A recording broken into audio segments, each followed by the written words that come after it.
મનસુખભાઈ ચૌધરી, ઉંમર લગભગ 62 વર્ષ, જીવનભર મહેનત કરીને 8 વીઘા જમીનમાં ખેતી કરતા. 2 દીકરા હતા. એક દીકરો શહેરમાં નોકરી કરતો અને બીજો પિતાની સાથે ખેતીમાં મદદ કરતો.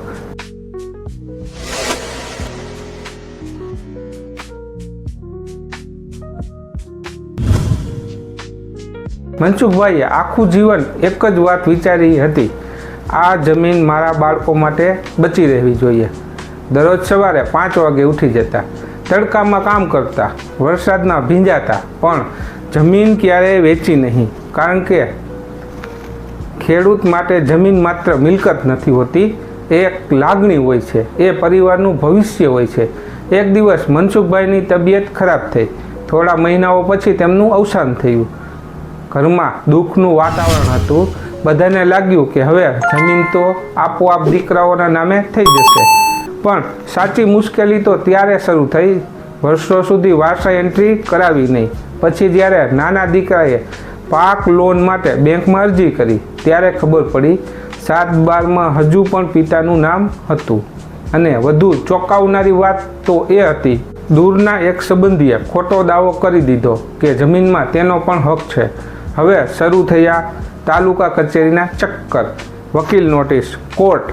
જે જમીન માટે મનસુખભાઈએ આખી જિંદગી મહેનત કરી હતી, એ જ જમીન હવે પરિવાર માટે ઝઘડાનું કારણ બની ગઈ.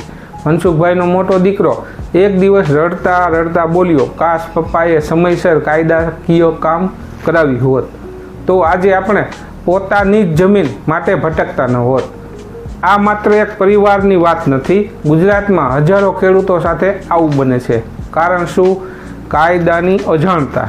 એટલે દરેક ખેડૂત માટે સૌથી મહત્વનું હથિયાર માત્ર ટ્રેક્ટર, પાક કે ખેતીના સાધન નથી, પણ કાયદાની જાણકારી પણ હોવી જરૂરી છે.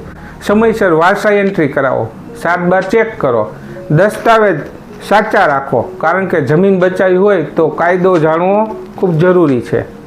ઘણા ખેડૂતો દિવસ રાત મહેનત કરે છે, પાક ઉગાડે છે, પરિવાર ચલાવે છે, પણ સૌથી મોટી વાત એ છે કે ઘણા ખેડૂતોને પોતાની જમીન અને પોતાના અધિકારોના કાયદા અંગે ખબર નથી હોતી. અને સાચું કહું તો ખેડૂતને સૌથી મોટું નુકસાન અતિ વરસાદ, પાક નુકસાનીથી થાય છે, તેટલું જ નુકસાન પણ કાયદાની અને સરકારી સહાયની અજાણતાથી થાય છે. કોઈની જમીન પર બીજાનું નામ ચડી જાય, કોઈને વારસાઈમાં હક નથી મળતો, કોઈને સરકારી સહાય નથી મળતી, અને ઘણા લોકો તો ખોટા દસ્તાવેજોથી જમીન ગુમાવી પણ દે છે. એટલા માટે આપણે વાત કરીશું ખેડૂત માટે સૌથી મહત્ત્વના કાયદાની. આ વિડીયો દરેક ખેડૂત, જમીન માલિક અને ગામમાં રહેતા હોય, જમીન સાથે જોડાયેલા હોય તેવા લોકો માટે ખૂબ જ મહત્ત્વનો છે. એટલે વિડીયો આગળ સુધી જરૂર જોતા રહેજો.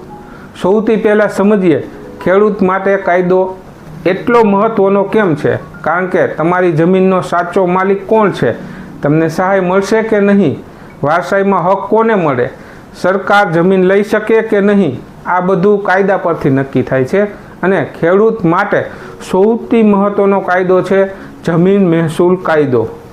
આ કાયદા હેઠળ તમારી જમીનના બધા રેકોર્ડ આવે છે, જેમ કે 7/12નો ઉતારો, આઠો, હકપત્રક, વારસા એન્ટ્રી, ખાતેદારનું નામ, ખેતીનો પ્રકાર, બધું. હવે ઘણા લોકો વિચારતા હશે 7/12 ઉતારો એટલો મહત્ત્વનો કેમ છે? કારણ કે 7/12 માત્ર કાગળ નથી, એ તમારી જમીનની ઓળખ છે. જો તેમાં તમારું નામ છે તો કાયદેસર રીતે તમે માલિક ગણાશો, પણ જો તેમાં ભૂલ હોય તો મોટી મુશ્કેલી ઊભી થઈ શકે. હવે એક ઉદાહરણથી સમજીએ. માનો કે એક ખેડૂત છે, રમેશભાઈ પટેલ. રમેશભાઈ પાસે ગામમાં 12 વીઘા જમીન હતી. તેમના પિતાના મૃત્યુ પછી વારસા એન્ટ્રી કરાવવાની હતી, પણ તેઓએ વિચાર્યું પછી કરી લઈશું. સમય પસાર થઈ ગયો. બાદમાં તેમના કાકાના દીકરાએ પોતાનું નામ ચડાવવાનો પ્રયત્ન કર્યો. જ્યારે રમેશભાઈએ લોન લેવા માટે 7/12 કાઢ્યા, ત્યારે ખબર પડી કે રેકોર્ડમાં કંઈક ગડબડ થઈ ગઈ છે. હવે વિચાર કરો, જમીન પોતાની, ખેતી પોતાની, પણ રેકોર્ડમાં સમસ્યા. અને પછી શરૂ થાય છે તાલુકા કચેરીના ચક્કર, વકીલ, કોર્ટ કેસ અને વર્ષો સુધી વિવાદ. એટલે સૌથી પહેલું કામ તમારો 7/12 અને 8A નિયમિત ચેક કરો. હવે બીજી મહત્ત્વની વાત, વારસા એન્ટ્રી. ઘણા ગામોમાં આજે પણ લોકો મૌખિક વેચણી કરીને બેસી જાય છે, પણ યાદ રાખજો, મૌખિક વાત કાયદામાં હંમેશા માન્ય નથી હોતી. જો પિતાનું અવસાન થાય તો વારસા એન્ટ્રી કરાવવી ખૂબ જરૂરી છે, નહીંતર ભવિષ્યમાં જમીન વેચવામાં કે લોન લેવામાં મુશ્કેલી આવી શકે અને કોર્ટ કેસ પણ થઈ શકે. હવે વાત કરીએ ખેતીની જમીન ખરીદવાના નિયમોની. ગુજરાતમાં દરેક વ્યક્તિ ખેતીની જમીન ખરીદી શકતો નથી. સામાન્ય રીતે ખેડૂત જ ખેતીની જમીન ખરીદી શકે. જો બિનખેડૂત ખેતીની જમીન ખરીદે તો કલેક્ટરની મંજૂરી જરૂરી થઈ શકે છે. ઘણા લોકો આ નિયમ જાણતા નથી અને પછી લાખો રૂપિયા ફસાઈ જાય છે. કેટલાક કેસોમાં તો સરકાર જમીન જપ્ત કરી શકે છે. એટલે કોઈ પણ જમીન ખરીદતા પહેલાં ટાઇટલ ક્લિયર છે કે નહીં, 7/12 કોના નામે છે, કોઈ કેસ છે કે નહીં, આ બધું ચેક કરવું જરૂરી છે. હવે એક બીજી મહત્ત્વની વાત, સરકારી સહાય અને PM કિસાન યોજના. ઘણા ખેડૂતો ફરિયાદ કરે છે કે અમને સહાય મળતી નથી, પણ ઘણા કેસમાં કારણ હોય છે દસ્તાવેજમાં ભૂલ, જેમ કે આધાર લિંક નથી, બેંક એકાઉન્ટ ખોટું છે, જમીન રેકોર્ડ અપડેટ નથી અથવા KYC પૂર્ણ કરેલ નથી. એટલા માટે દસ્તાવેજ સાચા રાખવા એટલું જ મહત્ત્વનું છે જેટલું પાક સાચવવું.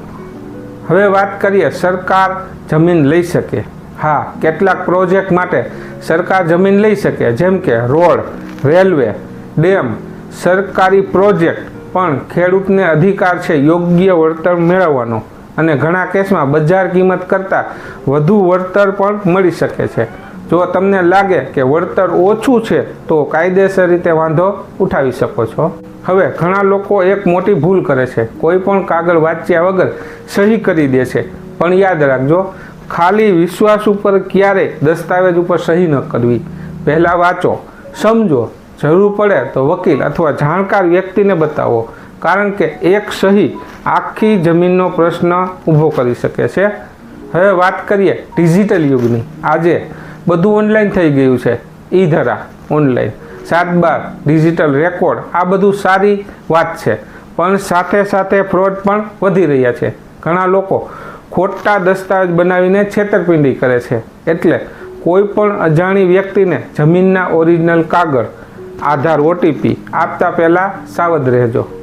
હવે એક ખૂબ મહત્ત્વની વાત, ઘણા ખેડૂતો પાસે જમીન છે પણ કાયદાકીય માહિતી નથી, અને બીજી બાજુ કેટલાક લોકો કાયદાની જાણકારીનો ફાયદો ઉઠાવે છે. એટલે આજે સમય આવી ગયો છે કે ખેડૂત માત્ર મહેનત જ નહીં પણ કાયદાકીય રીતે જાગૃત પણ બને, કારણ કે જે ખેડૂત કાયદો જાણે છે તે જ પોતાની જમીન અને અધિકારો માટે લડીને બચાવી શકે છે. હવે અંતમાં હું દરેક ખેડૂતને એક વિનંતી કરું છું, તમારા દસ્તાવેજ ચેક કરો. 7/12, 8 આધાર લિંક, બેંક એકાઉન્ટ, વારસા એન્ટ્રી, અને જો કોઈ ગડબડ હોય તો સમયસર સુધારો, કારણ કે પછી કોર્ટ કેસમાં વર્ષો નીકળી જાય છે. અને હા, આ વિડીયો દરેક ખેડૂત સુધી પહોંચવો જોઈએ, કારણ કે કદાચ આ માહિતી કોઈની જમીન બાબતના વિવાદોથી બચાવી શકે, કોઈનો હક બચાવી શકે, અથવા કોઈને લાખો રૂપિયાનું નુકસાન થતું અટકાવી શકે. જો વિડીયો ઉપયોગી લાગ્યો હોય તો લાઈક કરો, શેર કરો અને આવી જ કાયદાકીય અને મહત્ત્વની માહિતી માટે ચેનલને સબસ્ક્રાઈબ કરજો. ધન્યવાદ. હવે સૌથી કામના કાયદાની માહિતી આપતા વિડીયો એક જ જગ્યાએ જે સૌથી વધુ લોકો જોઈ રહ્યા છે, જે વિડીયોએ લાખો લોકોનું ધ્યાન ખેંચ્યું છે અને તેમને ઉપયોગી થયા છે, તેમાં તમને મળશે કાયદા અને નિયમોને લગતા એ વિડીયો જેને સૌથી વધુ લોકો જોઈ રહ્યા છે, સૌથી વધુ શેર થઈ રહ્યા છે અને લોકો માટે સૌથી ઉપયોગી સાબિત થયા છે. જેમાં જમીન કાયદા, ખેતીના નિયમો, સરકારી યોજનાઓ, દસ્તાવેજો અને રોજિંદા જીવનમાં કામ લાગે તેવી કાયદાકીય માહિતી એક જ પ્લેલિસ્ટમાં સરળ રીતે જુઓ. જો તમે હજુ સુધી આ બધા વાયરલ વિડીયો નથી જોયા તો અત્યારે જ આપણી ચેનલ પર જઈ most views videos playlist open કરો. કદાચ તમારા કામની સૌથી મહત્ત્વની માહિતી ત્યાં જ હોય. પ્લેલિસ્ટ લિંક ડિસ્ક્રિપ્શનમાં આપેલ છે, ત્યાં જઈ અચૂક જોવો. આભાર.